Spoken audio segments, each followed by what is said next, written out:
Welcome back to my YouTube channel. It's me, Mary. So, for a day, matutulog tayo dito sa airbed na ito. Itong airbed.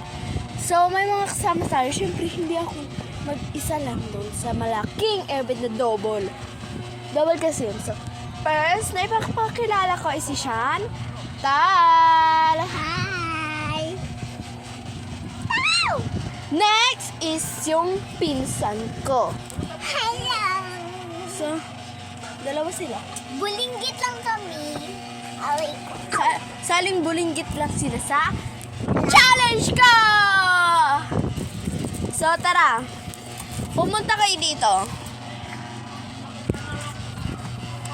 Ito dit. Dito ka dito. Sa hari na panaunsin. So, ang challenge ko ngayon ay pag nailatag na ang airbed, hindi na aalis doon at bawal nang bumaba sa airbed. Dapat kailangan makuha nyo na ang mga gamit ninyo para hindi na kayo bababa sa mga airbed na yan. Alam nyo na ang challenge? Yes! So, very demure dahil wala kaming pasok 3 days. Sabado, Linggo, Martes, ay hindi, Sabado, Linggo, Lunes. Mamaya, saan na sila? Mamaya, kukunin ninyo yung mga gamit na kailangan ninyo. Maglalagay na ako ng water doon, mamaya. Maglalagay na ako ng water para... Paano iihi? Umihi na kayo bago kayo pumunta doon. Iihi pa kami ito sa may bote. So, wait lang, babalikan ko kayo kapag sila doon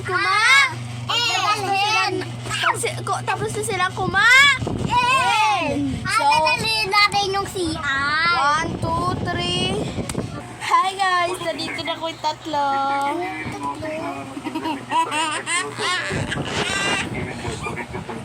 So, ayan yung gamit namin. Ayan, tapos yun nandoon na pagkain.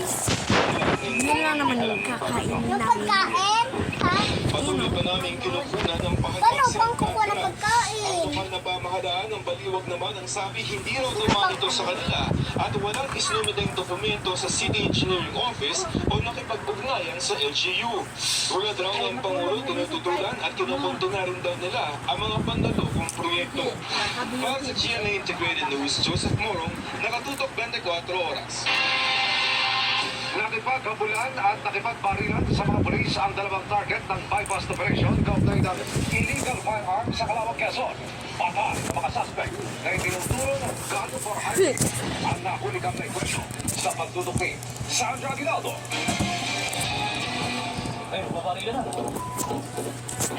Balikan ko kayo.